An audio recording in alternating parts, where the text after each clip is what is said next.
Olá, meus amores, tudo bem? Bom dia, ou boa tarde, boa noite. Como que vocês estão? Tudo bem com vocês? Aqui é a professora Rayane, professora de História de vocês, lá da Escola Municipal Marcílio Flávio Rangel. Quero dizer para vocês que estou com muita saudade de todos vocês, de todos os nossos alunos, e que em breve, temos a esperança de que em breve possamos estar todos juntos novamente, nos abraçando, interagindo da maneira que sempre foi, e com fé em Deus logo logo será novamente. Mas por enquanto estamos nos mantendo, nesse contato à distância. Tá ok? Então aqui é a professora Rayane, professora de História de vocês. Eu sei que vocês estão com muita saudade das nossas aulas de História e a professora também está com muita saudade de vocês, tá bom? Então, hoje, no nosso primeiro encontro, eu escolhi um tema para a gente conversar nesse primeiro momento, um tema para a gente trabalhar, né? E o tema que eu escolhi foi exatamente o racismo. Eu escolhi esse tema porque é um tema que é bastante atual, na verdade um tema que sempre foi importante, e agora nesse momento, exatamente nesse momento que nós estamos vivendo, é um tema que tem sido bastante discutido.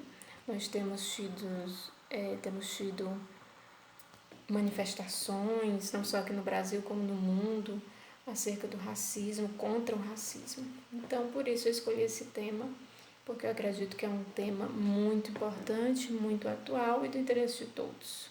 Então, nesse nosso primeiro momento, nós vamos falar um pouquinho, abrir essa discussão de uma maneira bem discreta, bem singela, para a gente iniciar aqui o nosso contato, o nosso contato à distância. Então, sobre racismo, vamos falar um pouco do racismo no Brasil. Há pessoas que dizem que não há mais racismo no Brasil. O que vocês acham disso? O que vocês entendem por isso? Para começar, o que seria o racismo? O que seria racismo? O racismo ele é um conjunto de teorias e crenças que estabelecem uma hierarquia entre as raças, entre as etnias. Então, essa ideia, de um modo geral, é uma ideia que ela foi disseminada no mundo inteiro, não só aqui no Brasil, mas no mundo inteiro. No mundo inteiro nós encontramos o racismo, então não existe só aqui no Brasil. E hoje, quando nós pensamos em racismo, nós pensamos exatamente nisso, nessas hierarquias. Perdão aqui, certo. Nessas hierarquias, esses conjuntos de teorias e crenças. Mas vamos lembrar teorias e crenças que estabelecem uma hierarquia, pessoas que se sentem superiores a outras pessoas, devido à etnia, hierarquia entre as raças. Então, vale lembrar que essas hierarquias, elas são, na verdade, sociais. Elas são criadas, elas não são biológicas ou naturais. Quer dizer, ninguém nasce naturalmente, a pessoa nasceu inferior a outra pessoa devido à cor da pele, devido à sua etnia, de maneira alguma. Isso é uma construção social, certo? Isso é uma construção social. Então, nós temos que lembrar que essas hierarquias, elas são sociais, são construções feitas pelo próprio homem. Inclusive, nenhum cientista utiliza mais o termo raça. Nenhum cientista utiliza o termo raça. Esse é um termo, que já caiu, que não se utiliza mais. Os cientistas, os estudiosos, eles não se utilizam mais esse termo raça. Mas ainda existe essa crença, como nós estamos dizendo, de que os seres humanos eles são classificados entre raças. Então, embora nem mesmo os cientistas, os estudiosos, utilizem mais desse termo, mas ainda existe essa crença que existe essa hierarquia, que é justamente onde entra a questão do racismo, ok? trazendo aqui para o nosso país, trazendo aqui para a nossa história, para o Brasil, o que nós vamos comentar?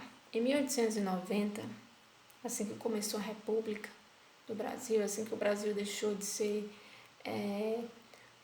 uma monarquia e passou a ser uma república, ou seja, nos primeiros anos de república, em 1890, o que aconteceu?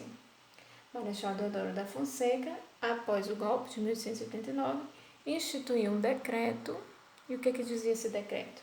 Esse decreto ele dizia exatamente o seguinte, em 1890, por Marechal Deodoro da Fonseca.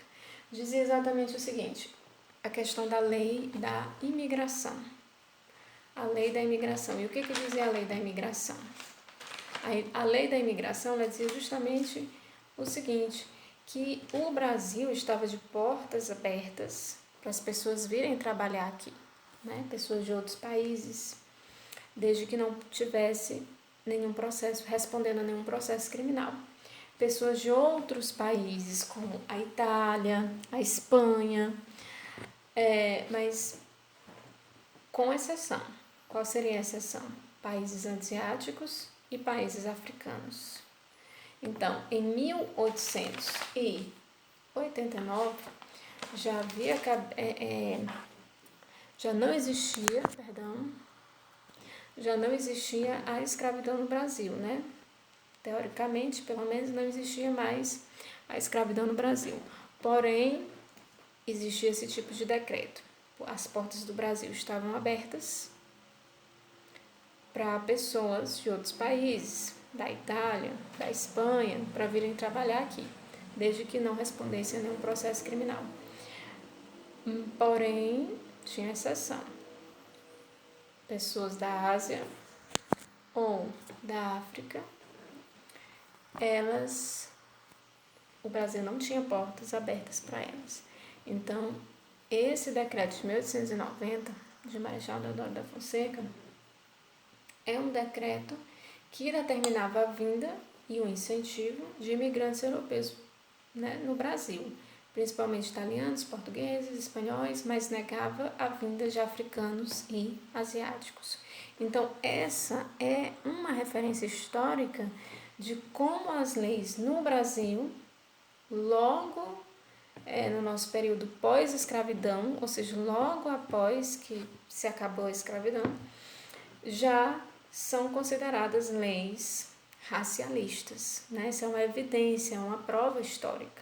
Então, o racismo ele não está apenas na prática da escravidão, né? Isso é o óbvio, né? Lógico que no momento que havia escravidão, logicamente existia bastante racismo, o racismo era bastante atuante no país, todos nós sabemos.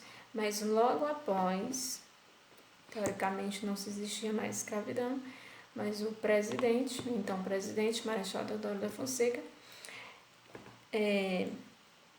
emitiu esse decreto, onde ele dizia que as portas do Brasil estavam abertas para pessoas de outros países, com exceção da África e da Ásia. Então, logo aqui no início da nossa República, nós podemos enxergar essa referência histórica, né? Essa herança escravocrata na história do nosso país, certo? Então, dando continuidade, para a gente compreender esse racismo no Brasil, nós precisamos voltar um pouco no tempo, nós precisamos analisar as consequências de um passado histórico que reflete na situação da população negra hoje no Brasil. É o que nós chamamos de racismo estrutural. É o que nós chamamos de racismo estrutural. Por exemplo, o Brasil foi o último país do continente americano a abolir a escravidão em 1888. Então, de todo o continente americano, o Brasil foi o último a abolir a escravidão. Mas mesmo aqueles escravos que agora não eram mais escravos, mesmo eles estando livres, né? Mais de 1,5 milhão de pessoas negras foram colocadas na sociedade sem nenhuma condição, né? Sem nenhum suporte.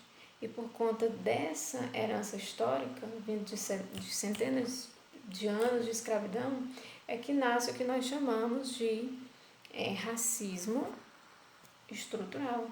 Então, o racismo ele é uma forma de discriminação que tem a raça como alvo e se manifesta por meio de práticas conscientes, a pessoa pratica conscientemente, ou inconscientes, como o conjunto de hábitos, a fala, a maneira de falar no dia a dia, né, que promove direta ou indiretamente o preconceito entre as pessoas, né, a segregação racial.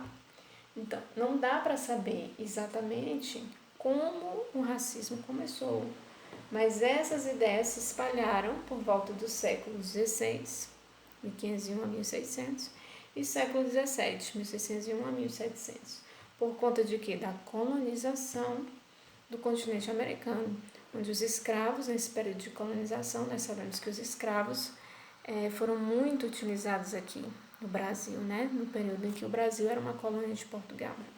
Então, nós sabemos que no Brasil, aqui no nosso país, os escravos, quando o Brasil era apenas uma colônia de Portugal, os escravos foram muito utilizados, né?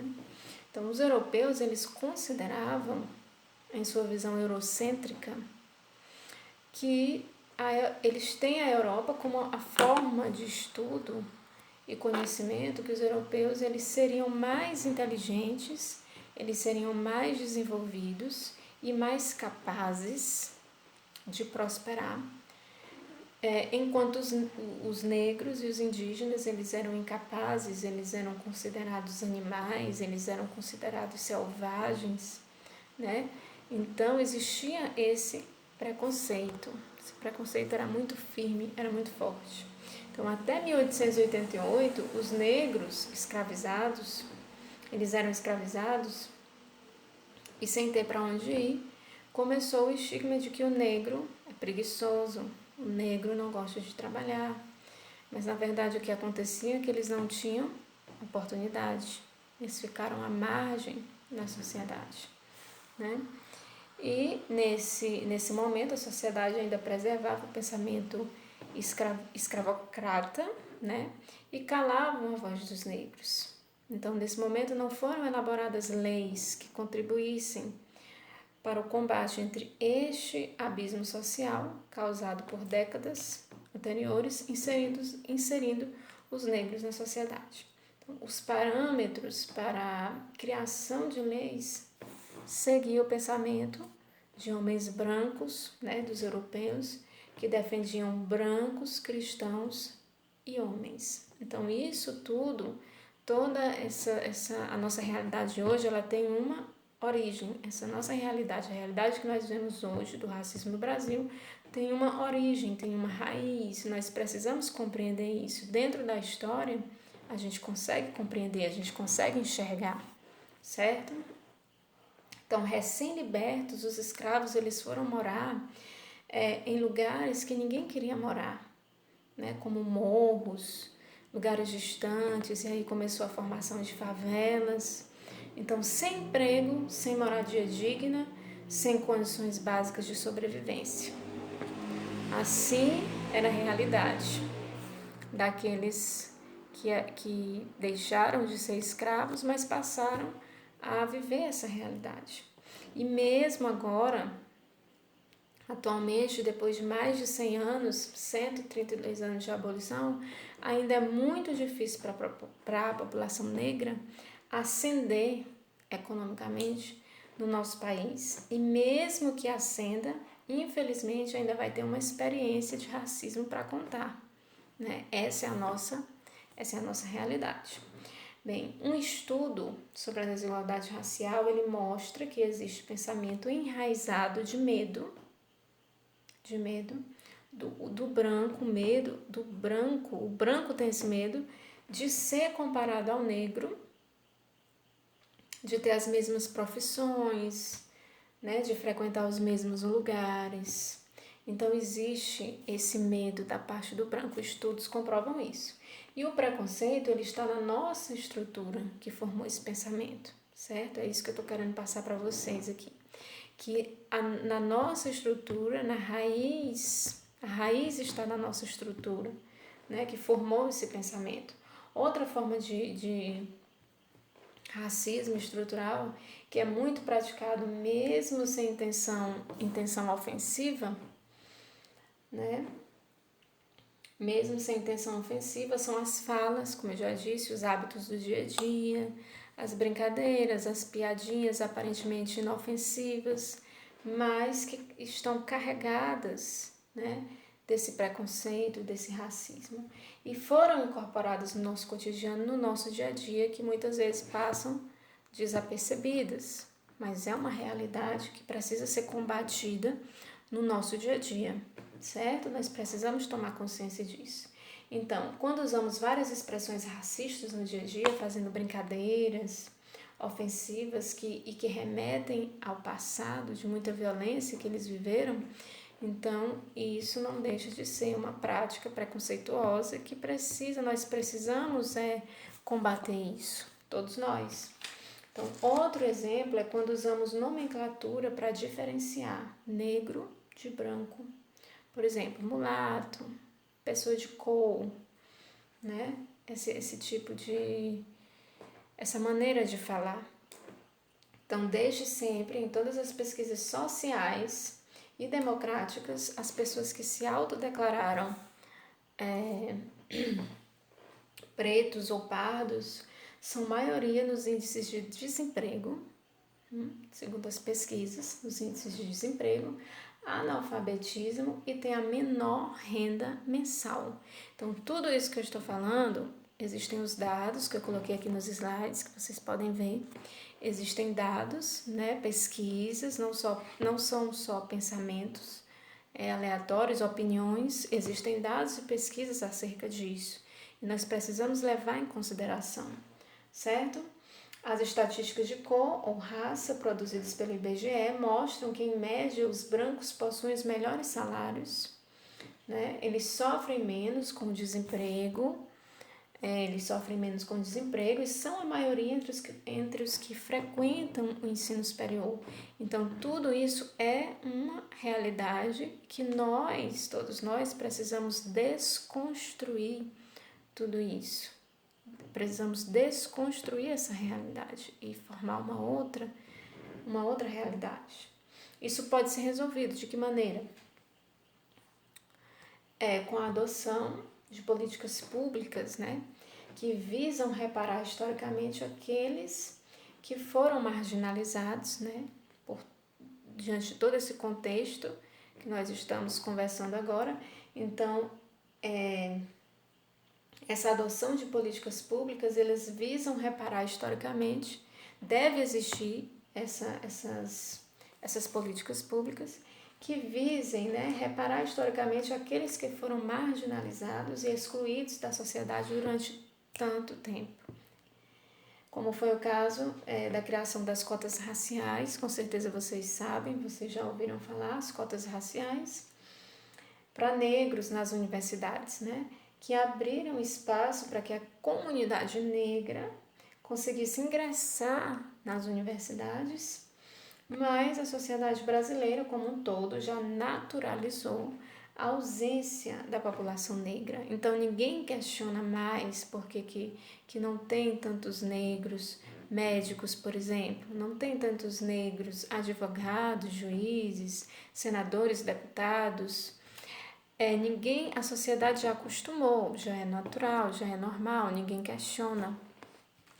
Então, por que a maioria dos formandos, por exemplo, dos altos cursos de medicina, direito, engenharia, a grande maioria dos formandos não são negros, né? Então,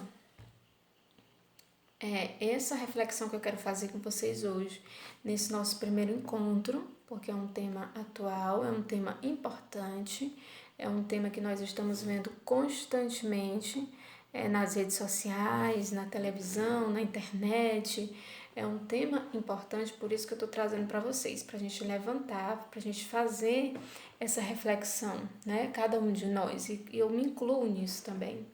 Então, quais elementos podem ser considerados históricos que sustentam ainda, mesmo depois de leis abolicionistas, né, há muitos anos atrás, sustentam, mesmo depois de leis que consideram crime racial, a punição da lei, e ainda tem racismo no Brasil.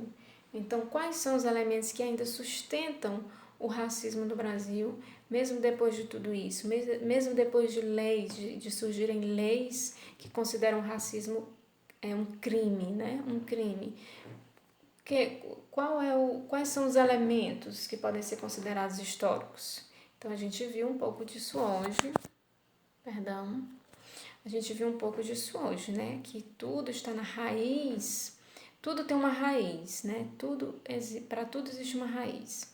Então, a raiz, nós vimos um pouco disso, essa herança escravocrata, nós vimos o que foi que aconteceu logo que o Brasil se tornou uma república, logo que teoricamente não existia mais escravidão, né? Legalmente não existia mais escravidão, mas logo assim, logo após tudo isso, o primeiro presidente do Brasil ele emitiu aquele decreto, né? E proibindo pessoas da África e da Ásia de virem para cá. Então, tudo tem uma origem. Isso precisa ser desconstruído. Então, como eu falei para vocês, esses dados que eu falei são pesquisas, né? Não são dados aleatórios, não são falas aleatórias, nós temos pesquisas a respeito disso. E aí eu coloquei aqui nos slides, como vocês podem ver, né? De acordo com o Atlas da Violência, 2017, a população negra também corresponde à maioria dos 10% dos indivíduos com mais chances de serem vítimas de homicídios, né? Então, que é uma pesquisa. Em média, os brasileiros brancos ganhavam em 2015, de acordo com o Atlas da Violência e de acordo com o Instituto de Pesquisa Econômica Aplicada, o dobro do que os negros ganhavam, né? Os brancos em torno de 1.589 e os negros em torno de 898 reais mensais. Então, existe uma diferença, é claro que existe, uma diferença muito grande. Ainda, segundo o relatório IPA e da Pesquisa Nacional por amostra de domicílios, 67% dos negros no Brasil estão incluídos na parcela dos que recebem até um salário e meio, né? Um salário mínimo. Então, muito pouco. Entre 2003 e 2013, o número de mulheres negras assassinadas cresceu 54%, ao passo que o índice de feminicídios de brancas caiu 10% no mesmo período. Então, são pesquisas, são dados, não são falas aleatórias. Então, nós devemos fazer a nossa reflexão, todos nós, acerca disso e procurar mudar essa realidade, né? Porque a mudança começa em nós, em cada um de nós. Os dados do Mapa da Violência 2015 colocam que o Brasil é um dos países com maior número de mortes de populações negras em decorrência de violência policial. Então, nós temos aqui, coloquei aqui para vocês, fiz questão de colocar os dados, né, das pesquisas, as fontes, certo? Então, esse foi o nosso primeiro encontro. Eu quis aqui com vocês levantar essa reflexão, né? Um tema bastante atual, é um tema que se enquadra muito bem na nossa área de história, é um tema atual, é um tema importante. Eu gostaria que vocês fizessem essa reflexão e assim que vocês receberem o vídeo da aula, vocês também vão receber a atividade que deverá ser feita. Uma atividade simples, uma atividade onde vocês não terão nenhuma dificuldade e com certeza bastante proveitosa, tá bom? Então, um grande beijo, fiquem com Deus, até o nosso próximo encontro. Mais uma vez quero dizer que estou com muita saudade de vocês e logo, logo nós nos encontraremos, ok? Enquanto isso, enquanto não podemos, vamos ficar em casa, quem puder, fique em casa, lave sempre as mãos, se precisar sair de casa, use a máscara e até o nosso próximo encontro, ok? Um grande abraço.